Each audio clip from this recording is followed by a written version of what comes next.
ఒక్క మీరు ఎంతోమంది నా దగ్గరికి వచ్చినప్పుడు డైలీ అపాయింట్మెంట్స్ రూపంలో కానివ్వండి, ఫోన్ అపాయింట్మెంట్స్ లేదనుకుంటే మా ఆఫీస్కి కాల్ చేసి గురుగారు ఇలా ఇబ్బందులు ఉన్నాయి, కొన్ని కంటెంట్ నేను తీసుకోను. వశీకరణం నేను ఇది చేస్తే వాళ్ళు నాకు అయిపోవాలి, ఇది అయిపోవాలి, ఇలాంటి కంటెంట్ నేను తీసుకోను. ఫస్ట్ ఆఫ్ ఆల్ వాళ్ళ జాతకం చూస్తాను.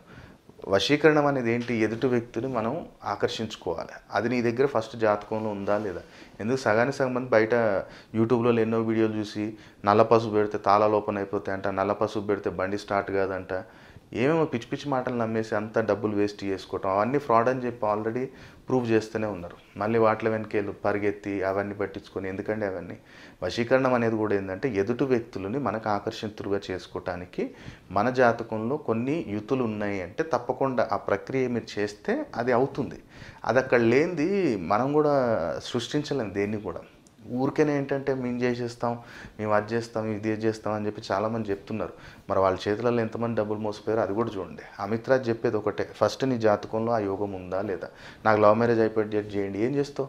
లవ్ మ్యారేజ్ చేసుకున్న ఆఫ్టర్ 1 year తర్వాత విడిపోయిన జంటలు నేను ఎంతమంది చూపించాను నీకు? అలా దాంట్లో ఆ యోగం లేదు.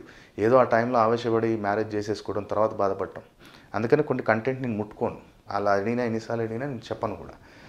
ఇలాంటి విషయాలు ఎందుకంటే డైలీ లైఫ్లో ఫర్ ఎగ్జాంపుల్ ఇవాళ నేను చెప్పేది ఏంటిది? పూజ చేస్తున్నాం మనం ఇంట్లో, ఎంతోమంది పూజ చేస్తున్నారు. పూజ చేసినా సరే కానీ మాకు ఫలితం ఉండట్లేదు గురుగారు.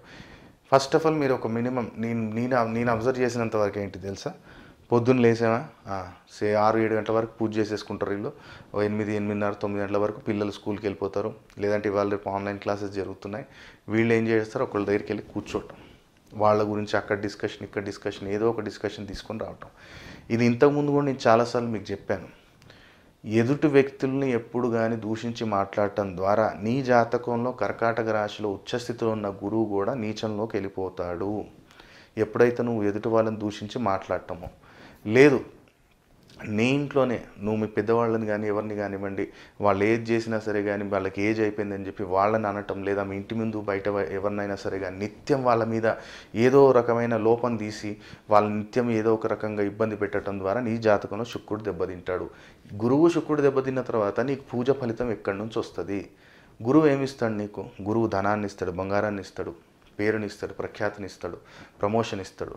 మరి నువ్వు ఎప్పుడైతే నువ్వు గురువుని దెబ్బతీస్తున్నావో అది నీ భర్తకు కావచ్చు, నీ పిల్లలకు కావచ్చు, నీ ఎఫెక్ట్ అనేది మనం ఎప్పుడైనా గుర్తుపెట్టుకోండి. మనం చేసే ప్రక్రియకి మనం 40% అనుభవిస్తే 60% మన పిల్లల మీద పోతుంది.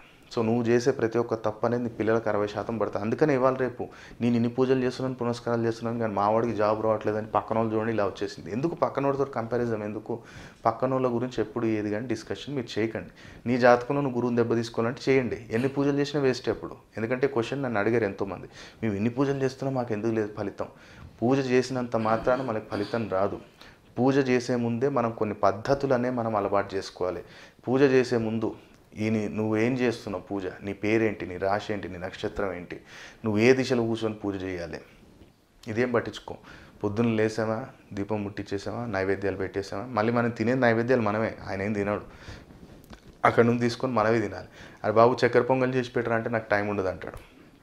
ఇప్పుడు నా దగ్గరకు ఒకళ్ళు వచ్చారు, నాకు జాతకంలో బుధుడు బలం లేదు, శుక్రుడు బలం లేదు, బుధవారం చక్కెర పొంగల్ చేసి నైవేద్యంగా పెట్టంటే టైం ఉండదు గురువుగారు, పొద్దున మా వాళ్ళు అందరు లేచి వెళ్ళిపోతుంటారు. మరి ఎక్కడి నుంచి వస్తుంది ఫలితం? నీకే టైం లేనప్పుడు, నువ్వే పరిహారం చేయనప్పుడు పైన వాళ్ళకి టైం ఉందా నిన్ను చూడటానికి? ఆయనే సృష్టించింది కదా, ఆయనకే 2 నిమిషాలు నీకు పెట్టడానికి టైం లేదు. మళ్ళీ నాకు పూజలో ఫలితం లేదని నువ్వే అంటావు. కాబట్టి కొన్ని ఉంటాయి విషయాలు, కొన్ని పాటించండి.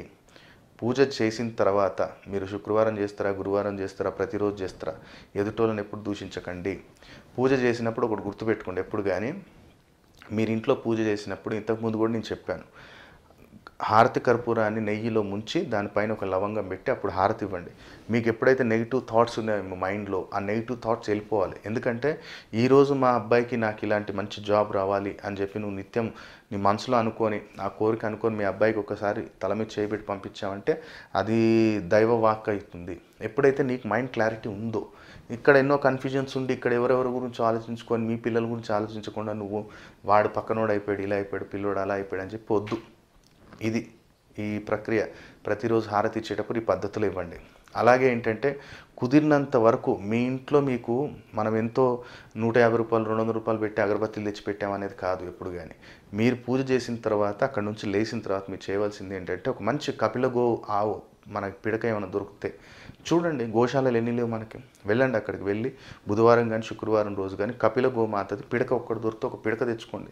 ఆ పిడక తెచ్చుకొని ఇంటి దగ్గర సాంబ్రాన్ పొడి, జటామాసి, కర్పూరము, ఇంత కుంకుమ పువ్వు వేసి మీరు ఇంట్లో ధూపం ఇవ్వండి. మీరు చేసిన పూజా ఫలితం ఎందుకు రాదో మనం చూద్దాం. ఎందుకంటే ఒకటే మాట, ఇన్ని పూజలు చేస్తున్నా నాకు ఫలితం లేదు. అది ప్రక్రియ ఏదో మొత్తం చేయి. మనం ఎప్పుడైనా సరే కానీ మీరు ఎక్కడైనా మంచి ఆశ్రమాలకు వెళ్ళండి, ఎక్కడైనా గుళ్ళో వెళ్ళండి, మంచి పూజ అయిపోయిన తర్వాత ఎంత మంచిగా చేస్తారు మీకు ఇంట్లో మొత్తం సాంబ్రాణి. అది దైవస్థానం కాబట్టి వాళ్ళు ఇత్తడి దాంట్లో వేస్తారు, రాగి దాంట్లో వేస్తారు. మనం ఏంటంటే మన గృహంలో ఒక నెగిటివ్నెస్ ఉండకూడదు. 33 లక్షల కోట్ల దేవతలది మన ఆశీర్వాదం రావాలంటే అమ్మవారి యొక్క పిడక మీద వేస్తే ఎంత బాగుంటుంది.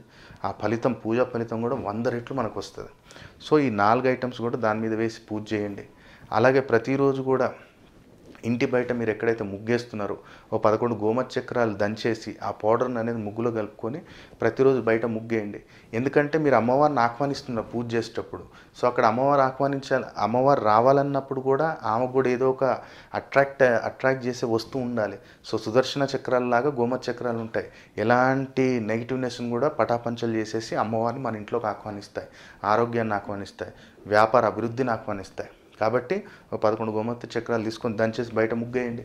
ముగ్గేసిన తర్వాత ఇంట్లో దీపం పెట్టండి. ఎందుకు మనకు పూజా ఫలితం రాదు చూద్దాం.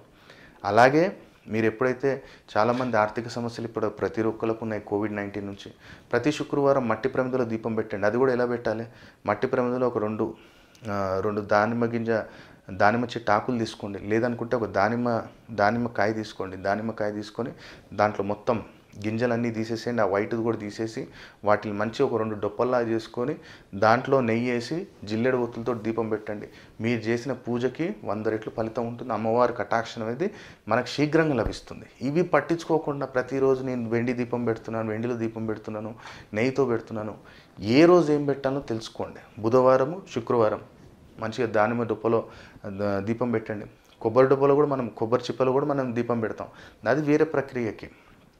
మనకు అమ్మవారి కటాక్షం కావాలి, మనం చేస్తున్న దైవం ఆరాధన మనకు అక్కడ ఆయన దాకా వెళ్ళాలి, ఆయన కటాక్షం నా మీద ఉండాలి. వెంకన్న స్వామి కావచ్చు, బాబా కావచ్చు, భోలాశంకరుడు కావచ్చు, అమ్మవారు కావచ్చు, కాళికమ్మవారు కావచ్చు, ఎవరైనా వాళ్ళకి విధానం. ప్రతి ఒక్కళ్ళ ఇంట్లో ఏంటంటే ఆర్థికంగా బాగున్నాం అంటే అందరం బాగుంటాం. సో బుధవారం శుక్రవారం ఈ రకంగా చేయండి. చెప్పిన మిస్టేక్స్ చేయకండి. దూషించడం అనేది కానివ్వండి, ఇతరులకు మనం నిత్యం వాళ్ళని ఏదో లోపాలు తీసి వాళ్ళని అనటం ద్వారా కూడా నువ్వు ఎన్ని పూజలు చేసినా పనిచేయవు. నేను ఛాలెంజ్ చేసి చెప్తాను.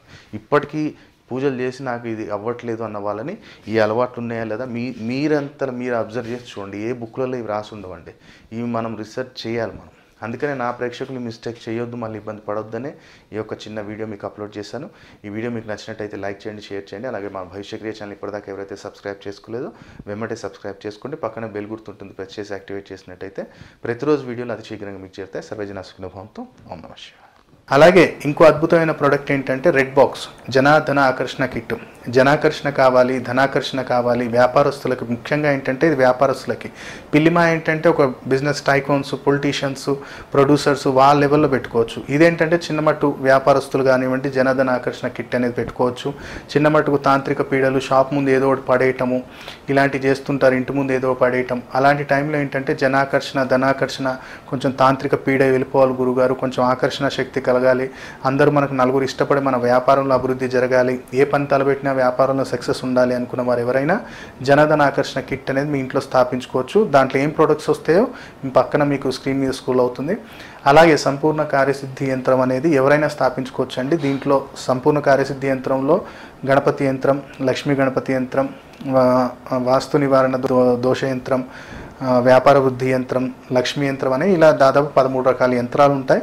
ఈ యంత్రం అనేది మీకు వితౌట్ ఫ్రేమ్ వస్తుంది, ఫ్రేమ్ మీరు కట్టించుకోవాలి. దీని గురించి వివరాలు కావాలనుకున్న ఎవరైనా సరే కానీ సంస్థకి మీకు స్క్రీన్ మీద కనపడుతున్న నెంబర్స్కి కాల్ చేయండి.